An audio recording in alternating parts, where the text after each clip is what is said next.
নমস্কার বন্ধুরা, পুষ্পকন থেকে অয়ন কথা বলছি।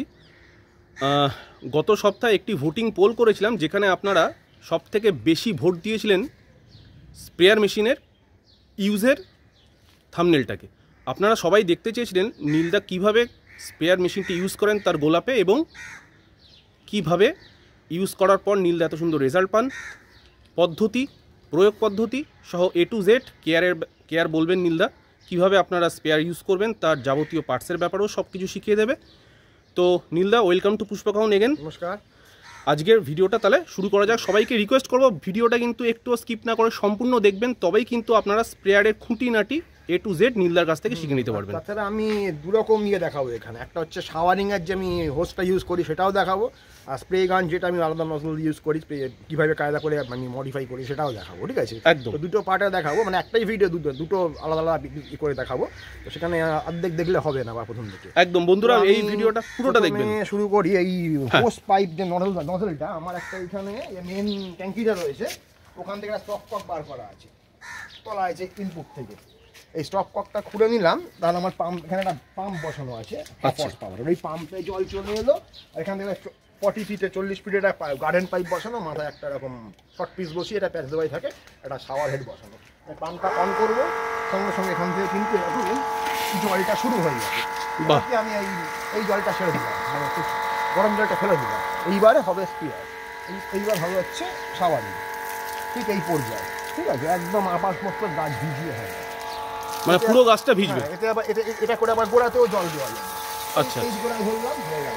ঠিক আছে, এইটুকু মানে আমার এটাতে খুব তাড়াতাড়ি আসানিসে আমাকে মানে জল দিয়ে গাছিয়ে করে দেওয়া যায়। ঠিক আছে, একদম পুরো পাতা শাওয়ারিং হলো, এই গোড়া হয়ে যাবে। ছোটো গাছ বড় গাছ আর খুব একটা বেশি হবে না, মানে এই 3 জোর পাইপ লাগবে, তাহলে পরে প্রেশারটা একটা কন্ট্রোলে আসবে, কন্ট্রোলেবল থেকে আসবে প্রেশারটা। ঠিক আছে, মানে যদি 1/2 ইঞ্চি পাইপ করা হয় তাহলে কিন্তু কেস খেয়ে যাবে। মানে কেস বলতে কি, একদম গাছ হিলে যাবে, প্রচণ্ড প্রেশার আসবে, আর গোড়ার মাটি সরে যাবে, গোড়ার মিডিয়ার মাটি। তো এইরকম একদম পুরো গাছ শাওয়ারিং হয়ে গেল, আর এরকম গোড়াতেও একটু করে ধরলাম, টুক করে হয়ে গেল। ঠিক আছে বন্ধুরা, ভালো করে লক্ষ্য করুন নীলদা কীভাবে গাছগুলোকে স্নান করাচ্ছেন। ভালো করে ভিডিওটা দেখুন, সুন্দরভাবে পর্যবেক্ষণ করুন। তো এই হয়ে গেল, পাতা দিয়ে সঙ্গে গোড়াতেও টুক করে পড়ে গেল। আমি দিক দিয়ে একবার দেখি তাহলে ভালো হবে। নিশ্চয়ই। গ্যারি প্লেয়ার গাছটা বেশ ভালোই উঠছে, কি বল? আরে দুর্দান্ত হয়েছে গ্যারি প্লেয়ার গাছটা। বন্ধুরা দেখুন, এত কঠিন একটা ভ্যারাইটির গাছ গ্যারি প্লেয়ার কত সুন্দর নীলদা তৈরি করেছে। দেখুন কত একটা ম্যাচুরিটি দিয়েছে গাছটাকে, মাত্র 6 মাস থেকে 8 মাসের বয়স। কি নীলদা, বাহ! এটা বেলা রোগটা উঠছে ভালো। তো এইরকম হালকা করে এই জল দিয়ে পাতাগুলো ভিজিয়ে দিলাম, আর এই গোড়াতে একটু ভরে দিলাম। ঠিক আছে, এই জল দিয়ে পাতাগুলো ভিজিয়ে দিলাম, এই গোড়াতে একটু ভরে দিলাম, ব্যাস হয়ে গেল আমার আর কাজ। তো নীলদা, গরমকালে এভাবে কতবার করাতে হবে? মোটামুটি তো হেভি গরমে 4 বার তো লাগবেই। হেভি গরমে 4 বার? 4 বার লাগবে, কিছু করার নেই। যার এবার অবস্থা তো শুনছি হেভি গরম পড়বে। সত্যিই তো, মানে ওই জন্যই আমি এইরকম কাউবয় হ্যাট নিয়ে নিয়েছি। হ্যাঁ, ঠিক ঠিক। আপনারা যদি পারেন এটা কিনে নেবেন এরকম। বন্ধুরা, নীলদা যেটা বললো, কাউবয় হ্যাট একটা কিন্তু আপনারা কিনে রাখবেন গরমে, যাতে কিন্তু রোদ্দুরে মানে ঠিক মাথাও গরম হয়ে যায় অনেক সময়। কিছুদিন পরে বাইরের লোকে চিনতে পারবে না।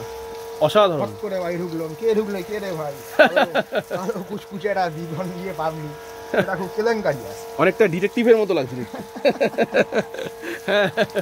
বাহ! আচ্ছা, আমি এই জলটা এইটুকুন শেষ করে দিই, এবার আমি স্প্রেয়ারের দিকে যাবো আর কি। একদম বন্ধুরা, এবার আমি কমপ্লিট করে একদম বন্ধুরা দেখুন কিভাবে গাছ স্নান করাচ্ছে নীলদা। এরপরে কিন্তু আমরা চলে যাবো স্প্রেয়ারের পর্যায়ে। এইটা কিন্তু একটা নীলদা যেভাবে দেখালো, যেটা গাছগুলোকে স্নান করাচ্ছে। এবার দেখুন আরেকটা পদ্ধতি আপনাদেরকে নীলদা দেখাবে। এই পদ্ধতিটি আপনারা দেখলেন, এবার আরেকটা পদ্ধতি আপনাদেরকে দেখাবো, সাথে থাকুন, দেখতে থাকুন। আচ্ছা, যারা দেখলো, দর্শক বন্ধুদের বলবো, যারা জল দেওয়া দেখলেন, আনন্দ পেলেন, কিন্তু জল দেওয়াটার সঙ্গে আরেকটু জিনিস দেখতে হবে, সেটা হচ্ছে টাইমিংটা দেখতে হবে। আমি কত টাইমিং ধরে কি করলাম, ওটা কিন্তু খুব ভাইটাল জিনিস, বলে দিলাম পয়েন্ট টু নোটের। ওটা যারা লক্ষ্য করবেন তারা কিন্তু গেন করে যাবেন। শুধু ওই জল ছিটালাম, সেটা দেখলেন, আনন্দ পেলেন, খুশি হয়ে করে উঠলেন, ওটা কিন্তু নিয়ম না। কতক্ষণ ধরে করলাম, কীভাবে করলাম, কত টাইমে কত কী দিলাম, ওই মিলি সেকেন্ডগুলো লক্ষ্য করবেন, তাহলে পরটা উপকৃত। মানে এইটা তো এক্সপিরিয়েন্স গেইন করা ছাড়া খুব ডিফিকাল্ট। তো ধীরে ধীরেই আসে, একবারে পেট থেকে পড়ে কারোর আসবে? সেটাই, ওগুলো লক্ষ্য করলে এক্সপিরিয়েন্স আসবে। মানে না, লোক জল দিচ্ছে, কতটা জল দিচ্ছে, কতক্ষণ জল দিচ্ছে, এটা তো খুব ভাইটাল জিনিস একদম। কারণ জল যে ধরে ফেলতে পারবে না, 60% গাছকে তুলে দিয়েছে, সেই যে কোনো গাছ, শুধু গোলাপ বলে না। আচ্ছা, এবার স্প্রেয়ের ব্যাপারটা আসি। স্প্রে হচ্ছে এরকম পাওয়ার স্প্রে, এছাড়া আরেকটি মডেল আমার কাছে আছে এরকম ধরনের, সেটা আমি এখন এই মুহূর্তে আনছি না। এইরকম পাওয়ার স্প্রে ঠিক আছে, একটু সোজা করুন, তাহলে আমি বন্ধুদেরকে দেখিয়ে দিই। এই ওদিকটা সোজা করুন। আচ্ছা আমি এটাকে তুলে দিই উপরে একটুখানি, তাহলে আরো সুবিধা। একদম একদম বন্ধুরা দেখুন, এই ধরনের পাওয়ার স্প্রে। এটা ব্যাক সাইডটা, এটা ফ্রন্ট সাইড। হ্যাঁ, এখানে তোমার রেগুলেটর এবং সুইচগুলো আছে এদিকে, হুম ব্যাটারি দিয়ে এখানে চার্জ হয়, মিটার রয়েছে। তো আমরা করি কি, এই যে পাইপটা বের হয় এর মুখে একটা রকম লম্বা নজল থাকে, তো সেইটাকে আমরা পাল্টে এরকম গান শট নিয়ে নিই। ঠিক আছে, আচ্ছা এর একটা সুবিধা আছে, সেটা আমি চালিয়ে দেখাচ্ছি। মানে এর প্রেশার একদম অন্যরকম, মারাত্মক ফগিং হয়। বাহ, এই যে নিলাম, হুম হুম, মানে বাহ, এ তো মিস স্প্রে হচ্ছে একদম। একদম পুরো সুপার ফাইন ফগিং। বাহ, জলকণাকে যত ছোট বিন্দুতে ভাঙতে পারবো, কুয়াশা তৈরি হবে, হুম হুম, তত বেশি আমরা গাছে চাষ করতে পারবো। এটা আবার আরেকটা ব্যাপার আছে, এই এই চাপের ওপরে এই জল দিচ্ছি তো, এই ফগিং হচ্ছে তো, বুঝতে পারছো হুম হুম, কোথায় চলে যাচ্ছে। বাহ, এই প্রেশার বাড়ালাম, পেরিয়ে গেল। ঠিক আছে, বাহ, মানে এটা এখন ওই মুন্ডি ঘুরিয়ে ঘুরিয়ে সব গল্প টল্প নেই আর কি। ঠিক আছে, হুম হুম, তুমি এটা এগিয়ে এসো, তাহলে বেটার হবে তোমার। আচ্ছা হ্যাঁ হ্যাঁ, আমি বেশি তোমার চলে গেছি। এইটা এই মুন্ডু, আচ্ছা এই যে ফগিংগুলো হবে এরকম দূরে চলে যাবে। এইটা হচ্ছে কি, এই মানে মাথা পুঁতি ঘুরিয়ে ঘুরিয়ে কিছু ব্যাপার নেই, এরকম ঘুরে মারবো বেরিয়ে যাবে, কাছে মারবো, এইটা দেখেছো, এই হালকা মারবো ফগ, যত জোরে মারবো তত প্রেশার বাড়বে। বাহ, ঠিক আছে, তো এইরকম ব্যাপার, অসাধারণ। এইরকম। তো আমাকে এখন চেষ্টা করতে হবে কি, এই হালকা ফগিংয়ে আমাকে ওষুধপত্র দেওয়ার চেষ্টা করতে হবে।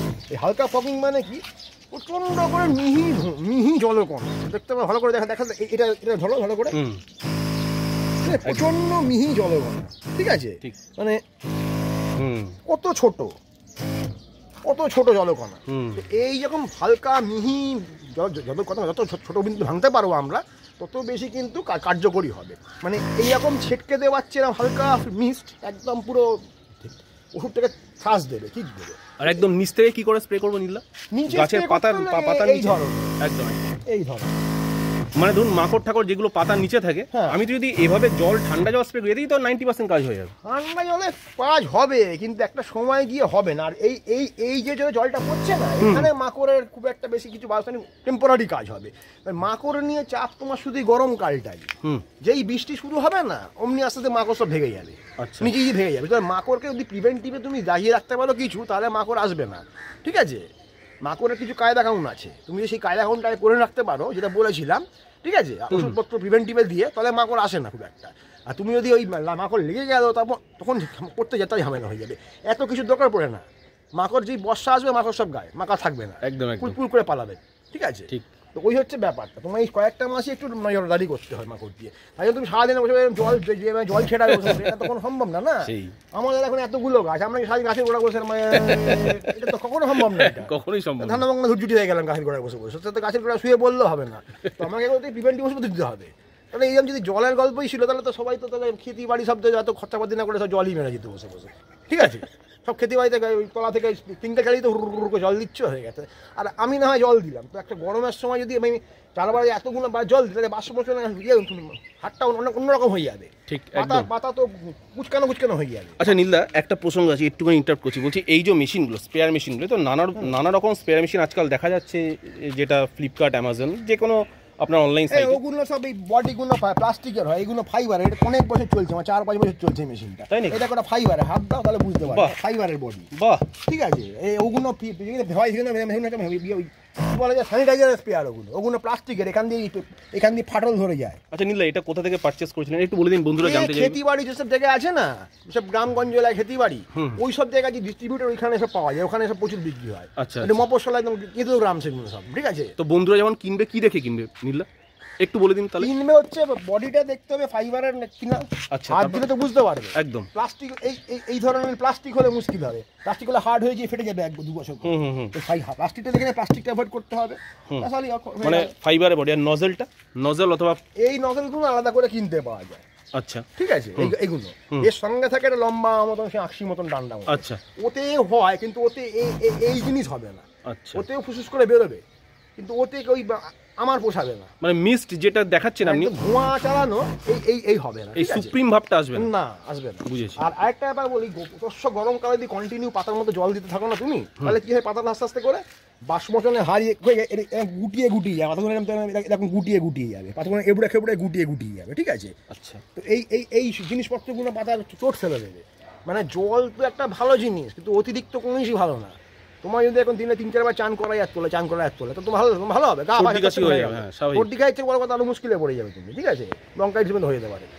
যেটা কোনো জিনিস ভালো, কিন্তু অতিমাত্রায় সবকিছু হচ্ছে মানে গন্ডগোলের জিনিস। ঠিক, একটা পর্যায়ে ভুক্ত ভালো খাবার দাবার, ভালো আনন্দ বিয়ে সবই একটা পর্যায়ে পরে ভালো, তার উপর লিমিট ক্রস করে গেলে সেটা ক্ষতিকারক দিক হয়ে যাবে, ঠিক আছে। একদম। তো এটা সর্বত্র জল কেন সর্বত্র প্রযোজ্য। আমি সিগারেট খাচ্ছি, সেটাও কিন্তু একই জিনিস, ওই আমি একটা লিমিট অব্দি তাও রাখবে, তারপরে গেলে আমি বিপদে পড়ে যাবো। ঠিক, প্রতিটা মানে খারাপ ভালো সব জিনিসের একটা লিমিটেশন আছে। ঠিক, তো সেটা তো বাস্তব মানতে হবে না।